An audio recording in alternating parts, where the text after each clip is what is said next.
Aujourd'hui, à plus de 11 km de profondeur dans la fosse des Mariannes, des découvertes émergent qui pourraient transformer la géopolitique mondiale.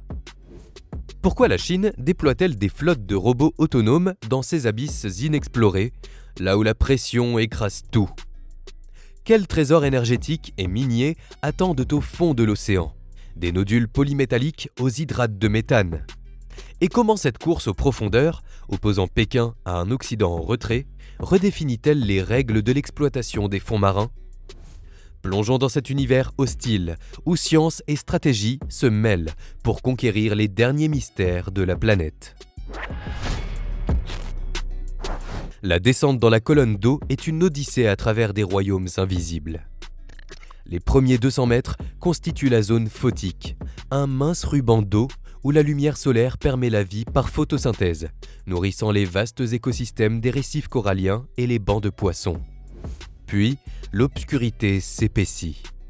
De 200 à 1000 mètres s'étend la zone crépusculaire ou bathyale, où le spectre lumineux se réduit à quelques teintes bleues avant de s'éteindre.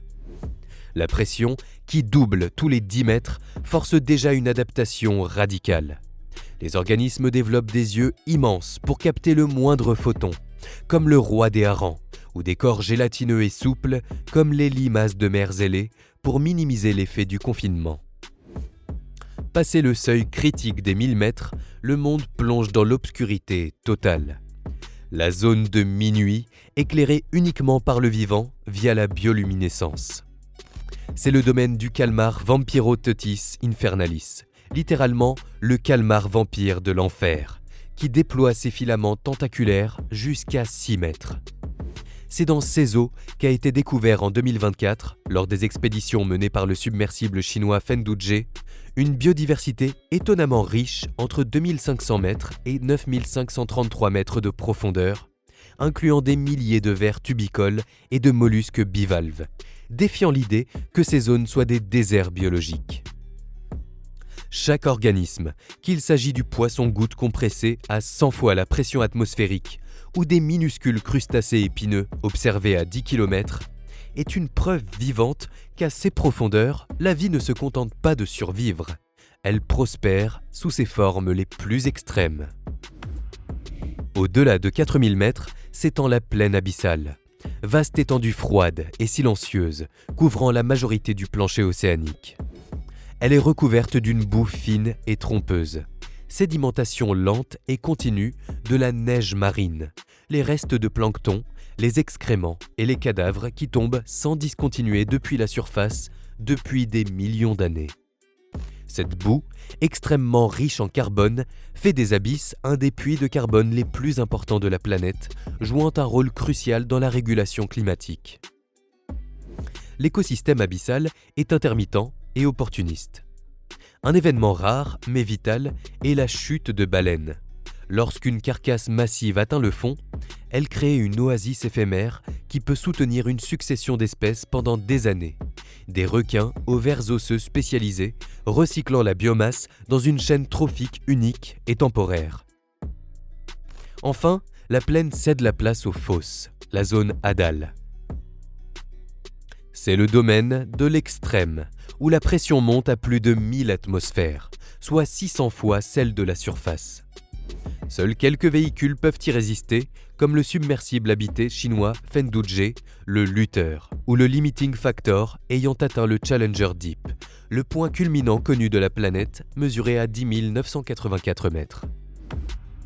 C'est précisément dans cette zone hadale que la Chine a pris une avance stratégique notable.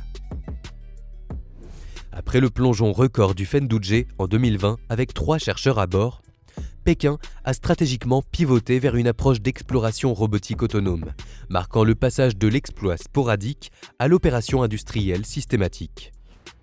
Plutôt que de dépendre des missions habitées uniques et coûteuses, la Chine déploie des flottes de robots sous-marins autonomes AUV compacts, parfois de la taille d'une petite valise ou d'une boîte à chaussures, telles que les séries Haidu et Haikin. Ces AUV sont capables de naviguer, cartographier, échantillonner et de revenir à la surface sans pilote ni câble de liaison, travaillant en essaim pour couvrir de vastes zones de manière répétée. Le développement d'un drone sous-marin autonome à grande vitesse, surnommé le Blue Whale en mai 2025, illustre cette accélération avec une autonomie de plus de 30 jours, planifiant ses missions grâce à une intelligence artificielle embarquée. Cette capacité de déploiement en masse et à faible coût permet de surpasser les méthodes occidentales traditionnelles, souvent concentrées sur des navires de recherche très coûteux.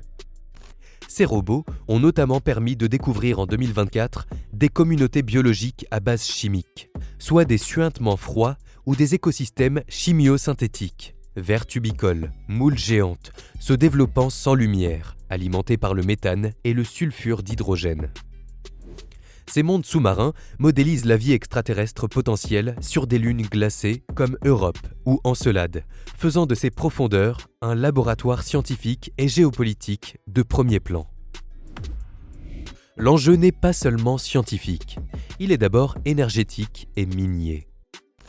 Ces abysses recèlent des gisements de ressources stratégiques qui pourraient redessiner la carte des chaînes d'approvisionnement mondiales. Une des ressources les plus intrigantes est celle des hydrates de méthane, souvent appelés glace ardente. Ce composé cristallin emprisonne du gaz sous haute pression et basse température, et ses réserves mondiales potentielles contiennent davantage de carbone que l'ensemble des gisements connus de pétrole, de gaz et de charbon réunis. L'exploitation commerciale, envisagée pour 2025, est techniquement complexe et extrêmement risquée. La dissociation incontrôlée de ces hydrates lors du forage pourrait provoquer d'énormes glissements sous-marins et des fuites massives de méthane, un gaz à effet de serre bien plus puissant que le dioxyde de carbone, menaçant ainsi de déclencher une boucle de rétroaction climatique majeure. Plus immédiatement convoités sont les nodules polymétalliques.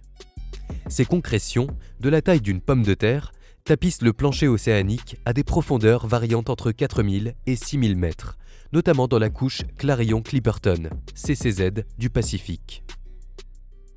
Elles sont extraordinairement riches en manganèse, nickel, cobalt et cuivre, tous essentiels à la fabrication des batteries pour véhicules électriques, de puces et d'infrastructures d'intelligence artificielle, des minerais critiques au cœur de la transition énergétique. La Chine, via des entreprises soutenues par l'État, teste activement des collecteurs robotisés qui raclent la couche sédimentaire. Simultanément, Pékin prépare son emprise durable, le projet de base sous-marine fixe, prévu à 2000 mètres de profondeur, pour loger 6 scientifiques sur 30 jours, visant à forger une expertise et une présence physique permanente dans ces environnements critiques.